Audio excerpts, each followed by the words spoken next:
Good evening, everybody. This is the public hearing notice of the San Benito CISD Board of Trustees. It is Tuesday, March 19th, and I call this meeting to order, if I can find my gavel, at exactly 6:20 p.m.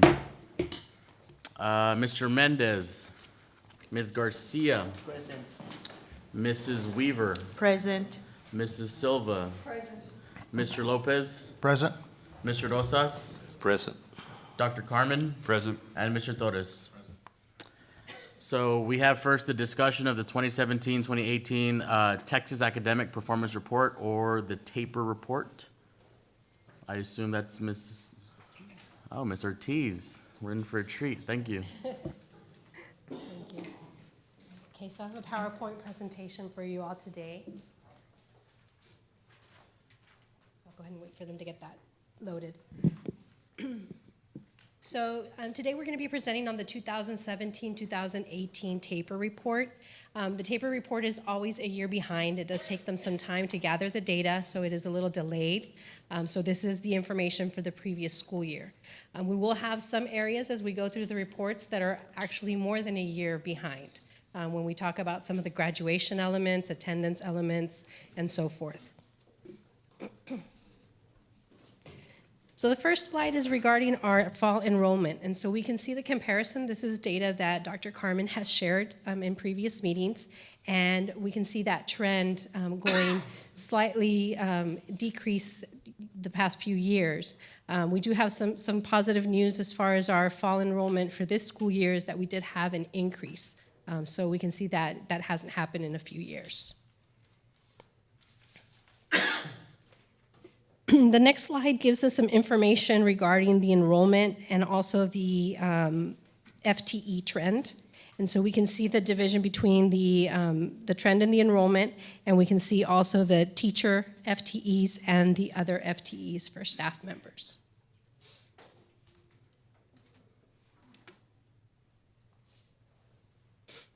The third slide references not only the FTE trend, but also our general fund balance trend. And we can see that in 2017-2018, based on the audit report, there was an increase in the fund balance trend for the unallocated.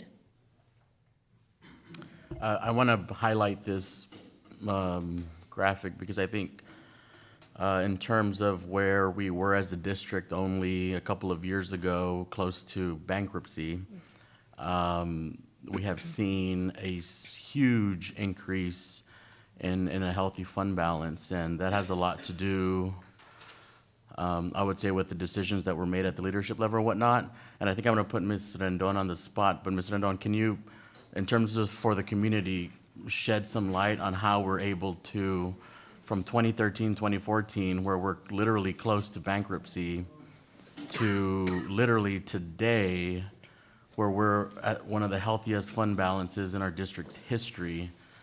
Can you shed some light on how that was able to occur? Yes. Well, as you said, it starts at the top. It's been a collaborative effort starting with the school board administration and filtering all the way down to our staff. One of the items that I came in 2016 is we started reviewing accounts. We started also looking at bioatrition, combining, doing staffing, our staffing allocations, combing down, combining classes and so forth in that area. In the finance area, we started to streamline some projects, look at some of the findings that we had in audits. We looked at that, so we worked very hard in getting those audits that the board had approved, efficiency audit, curriculum audit, and we started to put those items into place. When I came in, we were with a fund balance of I think $8 million. $5 million and change was unallocated. Presently, I think in this report we have gone up to we're at the 33 million, 34 million, Eugene. So it's been a process. Every year we've looked at of improving insurance. While all this, we also have improved health insurance. Other items, we looked at the staff, what they wanted or what they were needing, more affordable care. So we took all those in consideration, like I said, coming from the board. We've all been working in the same direction of trying to get the district back into a financial situation, and it's trickled down. I commend the support. I myself, even as the Assistant Superintendent for Finance and Operations, cannot do it without having the support. And again, all of us working together in the same direction. So for a common goal, and that was the thing, number one, was to get it to that point. Yep. Now we're looking at other areas. So thank you, Ms. Rendon. Yeah, unfortunately, you won't see this probably in the headline of a newspaper, but I think it's fair to say that we've done a great job as a community, so I want to make sure that we pointed that out for the community to let you know that we are good stewards of your finances. But thank you, Mr. Rendon. Thank you, Ms. Ortiz. Mr. Vargas, I think it's important to note that Ms. Rendon made a huge point right now as far as how all this stuff is transpired and how this stuff is rolled out as far as our finances are concerned and how it impacts our district as a whole. But I think our insurance plan is very, very important. I think, a couple of years when we came on the board, we made it, a priority to make sure that we had, affordable health care. Mr. Rendon, you were interim superintendent at the time, and we sat down and we talked about it and see what was the best plan for our district to make sure that our staff had the most affordable health care, but yet more importantly, to make sure that it would, because since we're self-funded, we have to be very, very careful how we roll out those plans. And I think, ma'am, you did a tremendous job.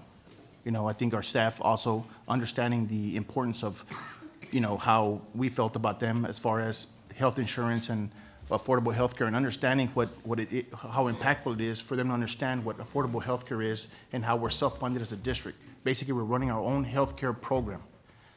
And I think you guys did a tremendous job in explaining that to them and so on and so forth. So I commend you all so much, and it's a collaborative effort, like you said, Mr. Rendon, Dr. Carmen, administration, as well as the board, and as well as our staff, to understand the impact that we have as a whole, to make sure that our kids, with the money that we've saved and the money that we've accrued, to make sure that our kids get, the best health, the best education possible, and the resources that we can afford them, with understanding the financial situation that we're in. Thank you. Appreciate it. If I just might add one more, even our fund balance, and now that you brought insurance, we're also, this is in addition, we do have over $4 million in the health fund. That is not part of the annual, this fund balance. So our health insurance sits with the $4 million fund balance also, so we are in the black. And I think relatively speaking, if you look at any other district across the RGV, we have one of the healthiest fund balances and one of the richest insurances than any other district in the Rio Grande Valley. And I think we fail to realize that when there's just so much other things that is clouding our judgments and whatnot. So I want the community to be well aware that we are doing well financially, and I want to make sure that we as a board continue to do that, because I think the best things about this leadership up here is that we're in it together, and we have been for the last couple of years. And so we want to make sure that at the end of the day, we have a healthy fund balance, we have a healthy financial whatever it is, because you know what? At the end of the day, that's how Dr. Carmen's able to give out those $100 to our teachers. At the end of the day, that's how we're able to give the $500 stipends mid-year for our staff. But I think a few people fail to realize that we are in that situation because of so much negativity that clouds a lot of what we're thinking about. So I'm glad we're having this discussion around the fund balance, because this is one of the most important things about leadership that people fail to realize. Because when I got on board, we weren't even making payroll, I don't think. And so now that we're at close to $40 million in the fund balance, that is a testament to the hard work of the administration that's been here, the board that's been here, Mr. Rendon and her staff. So I really want to make sure that we highlight that point. Sorry, Ms. Ortiz, for taking away your thunder, but this is a really important point for us, because it's supposed to be celebrated, right? We take hits up here, we take shots every single day, but I'm proud that as a board, we're able to say we have one of the healthiest fund balances across the Rio Grande Valley. So thank you. The next item is in regards to our teachers. And so when we look at our teachers for 2017, 2018, and we look at their years of experience, we can see the breakdown in comparison to the state. We can see that, for example, our district had 5.8% of the teachers as a beginning teacher, and in comparison to the state that had 8.2%. Another thing that I really want to highlight on here is the turnover rate. We can see the district turnover rate for our teachers is 9.5% in comparison to the state turnover, which is 16.6%. So we're doing a better job of making sure that our teachers stay with our district.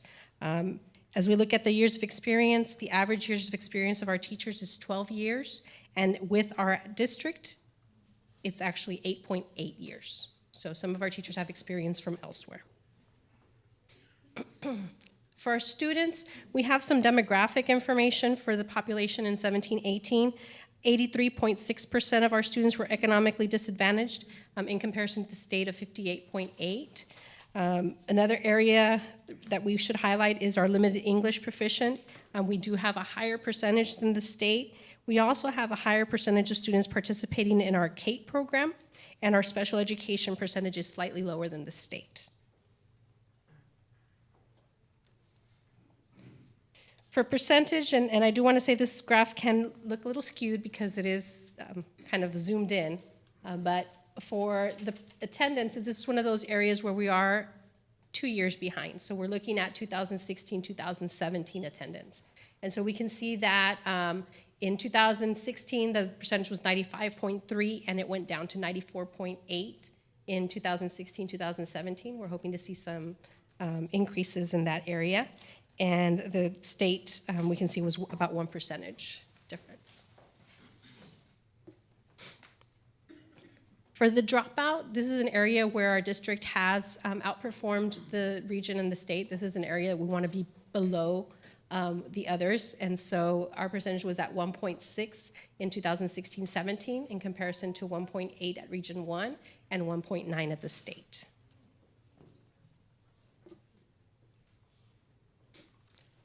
Our graduation rate, if we look at the 4-year graduation rate, we would be focusing on the class of 2017. That's the latest information that we had available.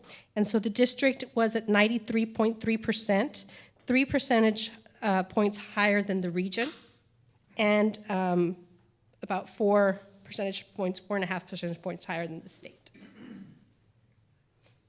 And when we look at our 5-year, this would be the class of 2016. So these are the students that graduated either when they were, within the 4 years, or they needed an additional year to finish up.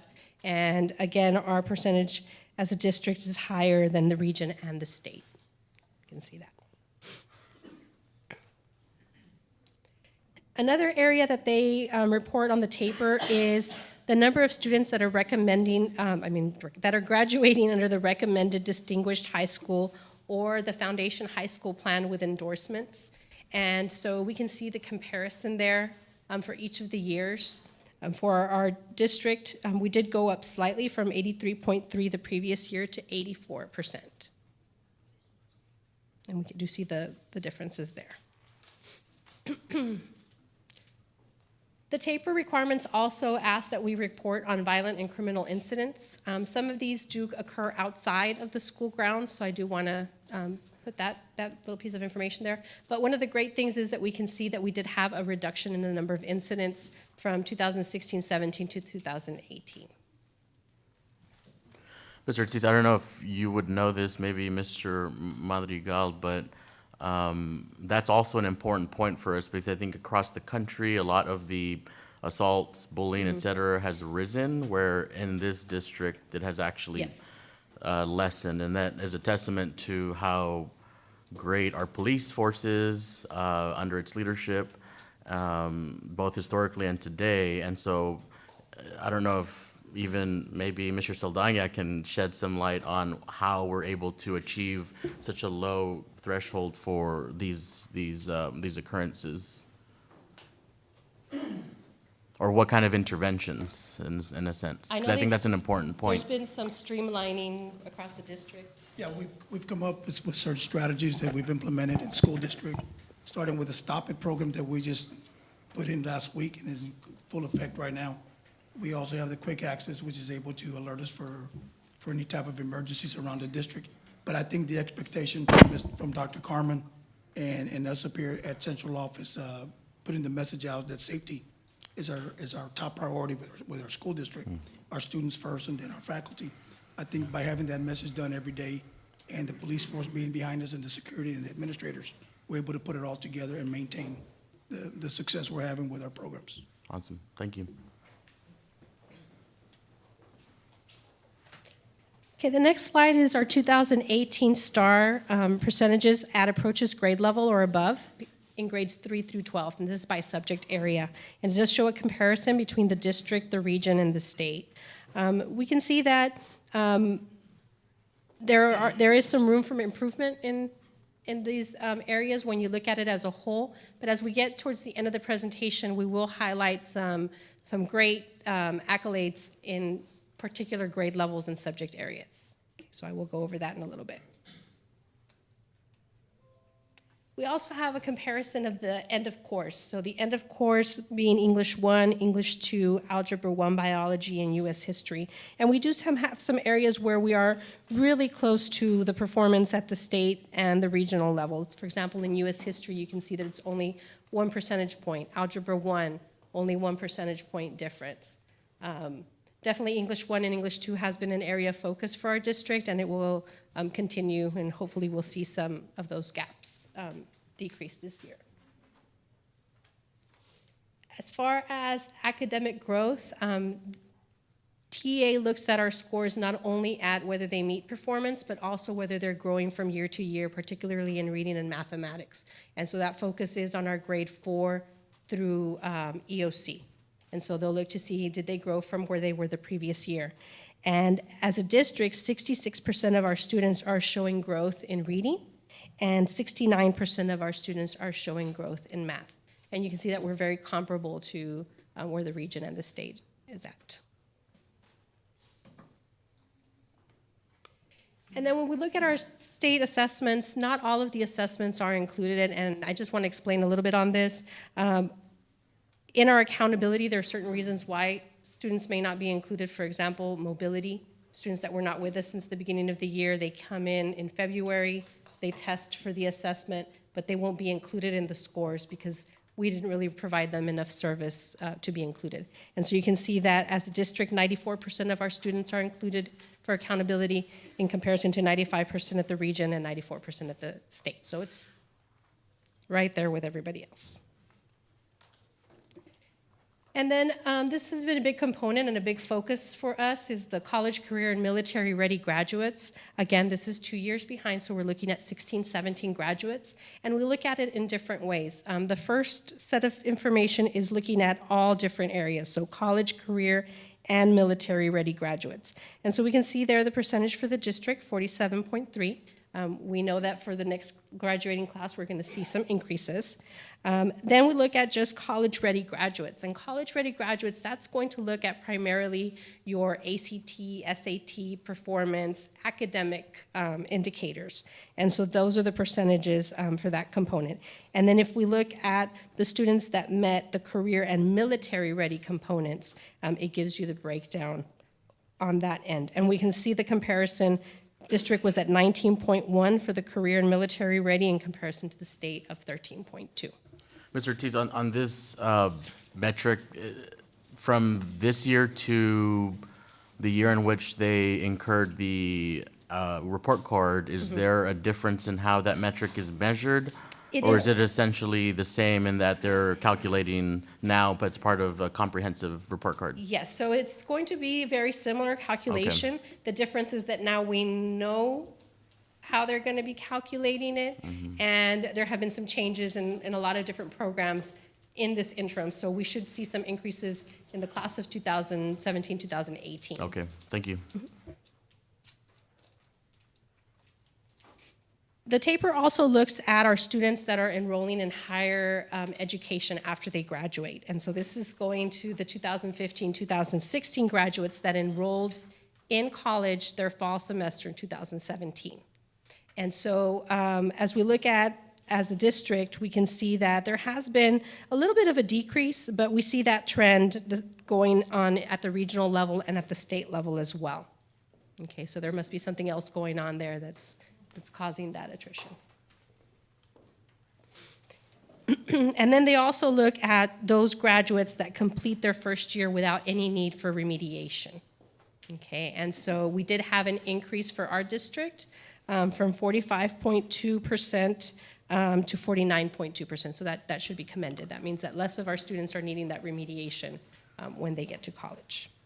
I think this is a question for Mr. Madrigal. How often do we track, or do we have a formal tracking mechanism for our post-secondary students, meaning the whole to and through college? Are we measuring if they're making it to the fourth year, or do we have some sort of tracking mechanism for that? I believe right now, Mr. Vargas, what we're using is the information provided to us by the Texas Higher Education Coordinating Board. But internally, I don't believe we have anything that tracks our kids once they leave us, aside from that report. I think it's a challenge statewide for districts, tracking of our students once they leave, but we do have, like Mr. Madrigal said, the Texas Higher Education Board, and we also get information from the Student Clearinghouse. For those colleges that are outside of the state, some of them that participate, we also receive information from them. Okay. Because I'm trying to think, because I guess a larger point is that we don't have a very robust alumni program in San Benito. And so I guess that's where my question stems from, is we don't really do much to track students that go beyond our high school. So does it fall on the school district, or does it fall on, like you're saying, most districts across the state are having trouble with that? Like what? The voluntary side of it, the data agreements and Okay. being able to share that information, that's where the barriers Okay. are found. Yeah, because I think what we're lacking here in San Benito is a more robust alumni program. And so I think that also calls into question how we're tracking our former students into higher education. So I don't know if that's a question or a solution that we can think of tonight or maybe in the next year or whatever, but I think that's something that we should start looking into, especially developing some sort of alumni program for the district. The Higher Education Board also provides us GPA information for our first year students in public higher ed. And so we have a breakdown for the students that graduated from San Benito High School in 2015-16. Sorry. And then we also have a breakdown for our Gateway to Graduation Academy. So it gives us a breakdown of how many are attending 4-year, 2-year independent schools. We do have what they call the not trackable and not found. Some of this could be because of change of ID numbers, or that they don't want their ID number shared. And so there's different factors on why students would be included in those categories. We also want to share that each of our campuses has campus performance objectives. It is part of their campus improvement plan, and I know the board has had presentations on that previously in the school year. And so this is something that is used the taper information, the data analysis is used to include in the performance objectives and to make sure that we are periodically measuring progress towards these performance objectives.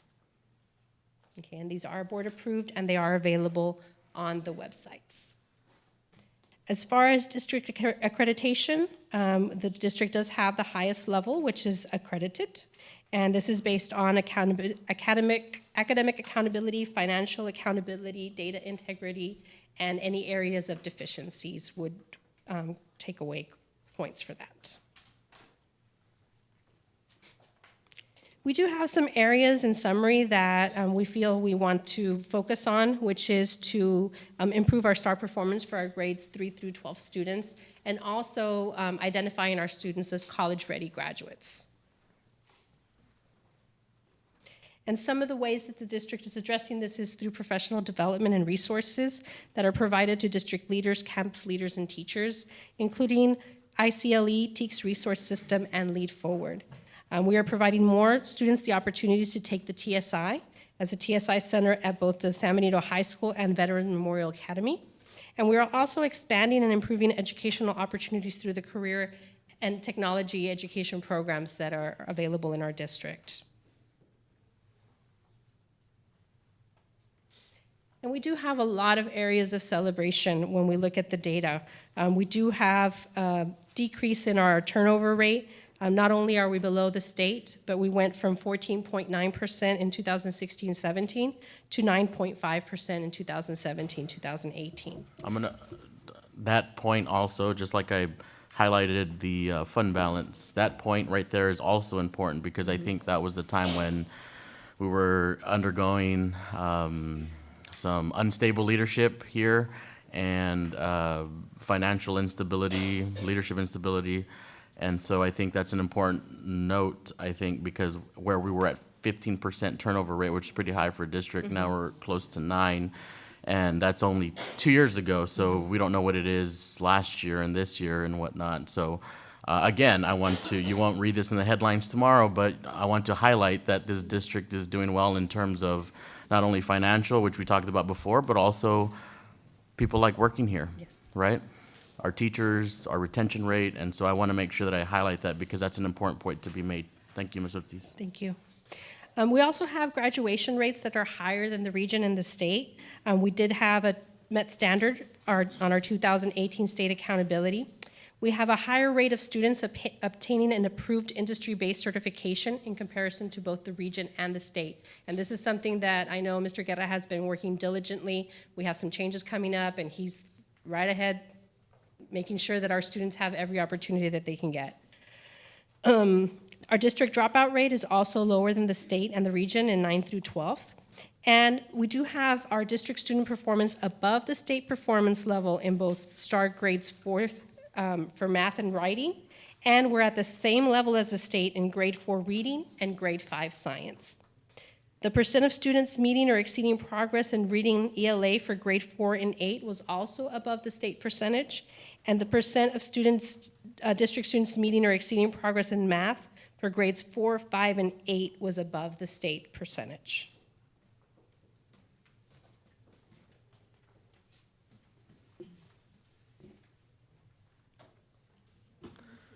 Any questions? So that is any questions from the board?